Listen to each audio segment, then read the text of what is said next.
You have English language learners in your class. Now what? Thank you for joining me today. This presentation has been created for teachers that work in a district that do not have a formalized ESL program, or for teachers that teach specific content such as math or science that don't usually get to participate in professional development for linguistics or language development. I hope you find it useful and get some tips out of it. Right, so this presentation is going to cover the different language acquisition theories. I'm going to just do an overview of Dr. Krashen, Cummins, Collier, and Thomas. Going from there, we're going to talk about the stages of language development, which is also known as the natural approach. And this is something that was also determined by Dr. Krashen. Struggles for ELLs, how you can help them in your classroom, and teaching strategies for ELLs. So, Dr. Krashen is a linguist who developed the second language acquisition theory. This theory is based on 5 hypotheses. The first one is the acquisition learning hypothesis. It states that there is a difference between language acquisition and language learning. Adults try to learn language skills through memorization of rules from a textbook, while children, on the other hand, acquire language through natural social interactions. This is the language that is learned in the playgrounds, in the hallways, going in and out. The next hypothesis is the natural order hypothesis. Simply, this states that language has a natural order and it is acquired in a very predictable manner. The monitor hypothesis explains the relationship between acquisition and learning. Once students have consciously learned grammar rules, they can self-monitor and self-correct. The input hypothesis is crucial and necessary for true acquisition of language. The input the students hear should be easy to understand, but still challenge them where they need to try and figure out the meaning. The input is just beyond their level of language competence. This is often referred to as I plus 1. I is the input, plus 1 is the one additional level of language acquisition. Affective filter is about the student's stresses or anxiety levels. Simply put, they will not learn if they are stressed or they are anxious. They need an environment where they feel safe to take the risks necessary to learn the language. The second theory is by Dr. Jim Cummins. His iceberg model is used to differentiate between the 2 types of languages.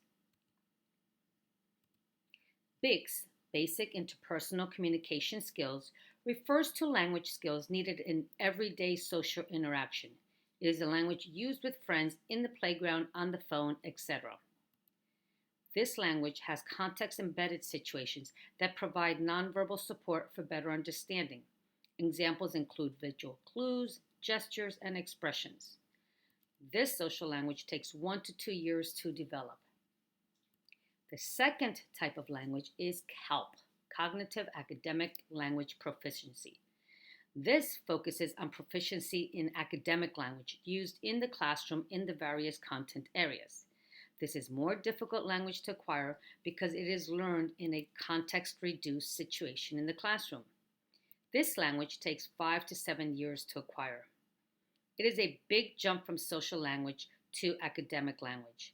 Just because students speak well in the halls and on the playground doesn't mean they have developed academic language skills to succeed in the classroom. In fact, research shows that it may take 7 to 10 years for ELLs to develop full language proficiency.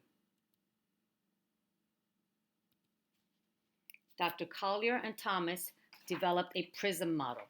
The PRISM model shows that the student's academic, language, cognitive development are connected and interdependent with the social and cultural processes. All 4 components are needed for students to reach their fullest potential. Language development refers to the students' linguistic skills, such as phonology, vocabulary, morphology, etc. Academic language refers to the academic skills in the content areas. These skills for academic comprehension travel from one language to another. Cognitive development refers to how children think, process, and grow. It is how they learn, problem solve, and understand the world around them. It is a journey that begins at birth and ends at the end of schooling and beyond. It is developed through interactions with family and friends in the native language. The socio and cultural process is the center of the PRISM and includes variables such as self-esteem, anxiety, home life, community influences, and other affective factors.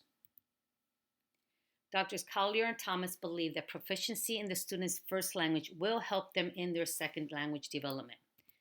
Their research supports that bilingual education at the elementary level can be the most successful for ELLs. It will promote their cognitive and academic development while supporting their language acquisition. The stages of language development begin at pre-production. So pre-production, it's also known as the silent period. Students are actively listening. They have a very limited vocabulary, approximately 500 words. They use the context clues like physical gestures, facial expressions, and pictures to understand what is being told. The next stage is early production. In the early production stage, students have doubled their vocabulary to approximately 1,000 words and can respond with single words and short phrases. Next, speech emergence. At the speech emergence stage, students can now know approximately 3,000 words and can better communicate with native speakers. They may make many grammatical errors, but their meaning is clear. Followed by intermediate fluency. Intermediate fluency, students have double the vocabulary from the previous stage. They have greater comprehension and are beginning to read fluently. At this stage, they are writing with more details. Last, the advanced fluency. At this stage, most ELLs exit out of any ESL program. Their work produced is similar to that of native English speakers. These stages of language development were developed by Stephen Krashen. Okay, so what are some of the struggles for ELLs? Well, they face challenges as they enter a new country, new school, new neighborhood, and new classmates. They don't know the language. They don't know where they're going. The culture is different. As teachers, it is important to design a classroom language environment in such a way that we promote the language development while still supporting academic content. How can you help? Well, look for ways to build relationships with the ELLs. Get to know them. And this is probably the best advice that I received and that I can give anyone else. Build relationships with them. Get to know them. Engage with the families. Send out notes every once in a while. Let the family know how their child is doing in school and be an advocate for them. Parent-teacher-student connection is so important. Most importantly, ask questions. That's the way you're going to get to know them.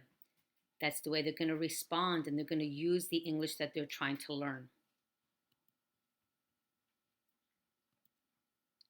Ways that you can help in the classroom is to create opportunities for students to communicate.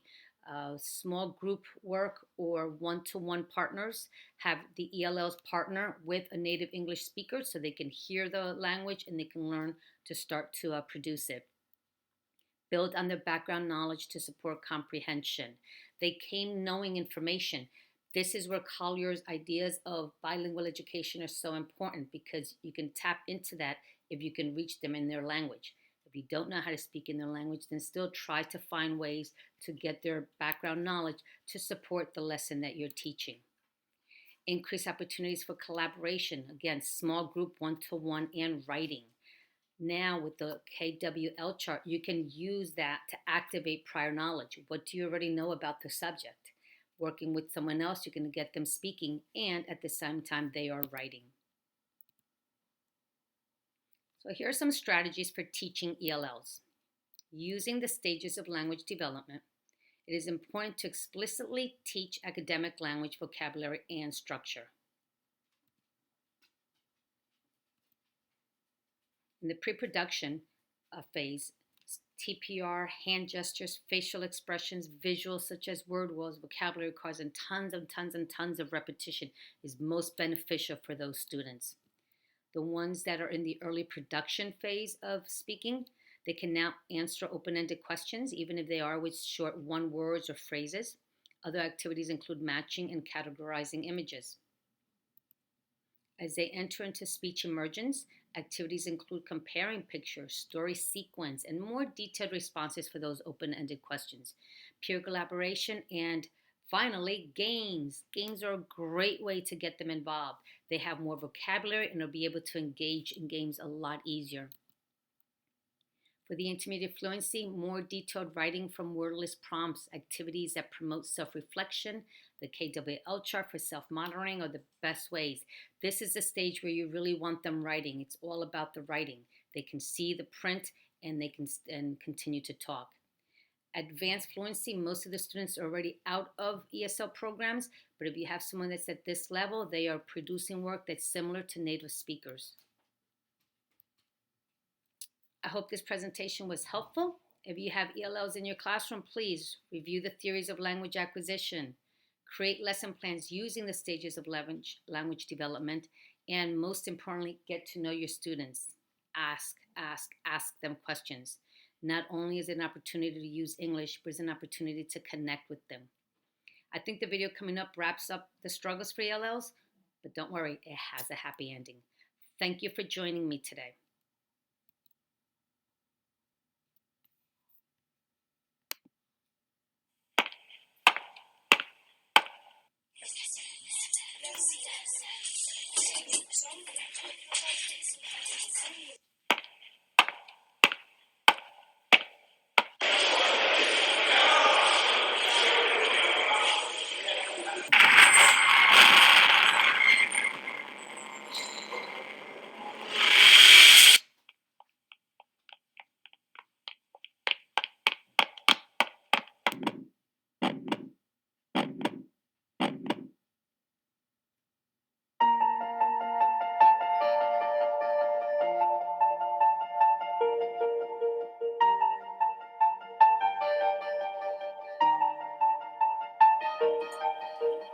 For those who've never experienced living in a foreign country where you do not speak the language nor understand the culture, it may be challenging to imagine how emergent bilingual feel when they first arrive to the foreign country. Some people may say kids pick up language so fast. Just put them in a school, they will be fine. However, being a language learner is not that simple. It didn't take long for me to realize that I didn't only lose my ability to speak, but also ability to survive.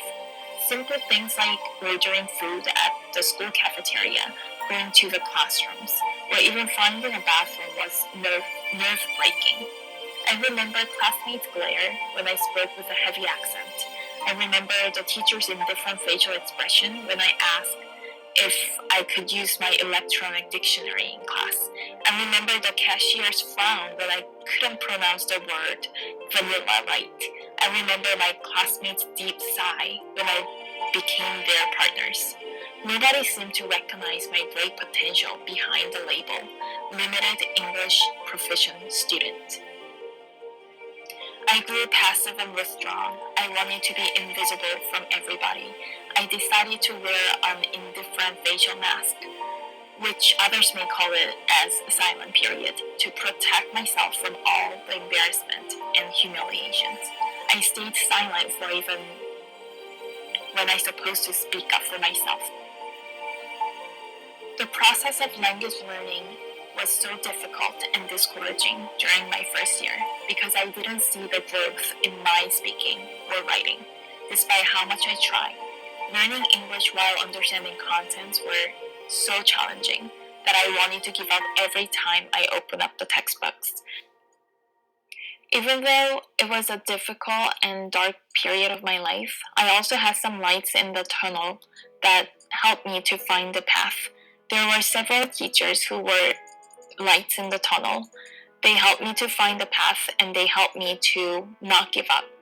There was one teacher who approached me with a care and love.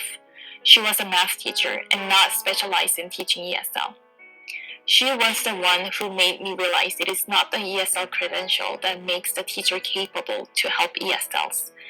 The most important thing is a sincere care and sincere love for their students.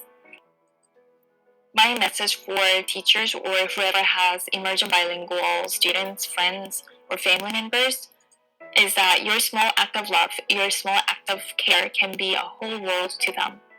You may not feel like you're adequately trained to help them or have enough knowledge to help them, but I think the most important part of helping emergent bilinguals is having a big warm heart. If you try, they will receive the love. Also, even if they may not show their appreciation at first, it does not mean that your love didn't reach them. They may be going through a very dark tunnel, like going through a trauma, and they may not know how to show appreciation in this culture or in English. Even though my experience cannot be generalized to everybody, and I know there are many English language learners who are in much more difficult situations than I was in, one of my life goals is to help those who are struggling in such situations and shine lights on them. I want to say to every language learners, immersion bilinguals, that your struggle, your effort, your shame, your desire, your challenges, your dreams are all very valuable, like treasures, even if it doesn't seem like it at this moment. The pressure and stress will pay off one day, and you will realize that you are a diamond made out of those pressures. You are a magnificent diamond that will shine the world.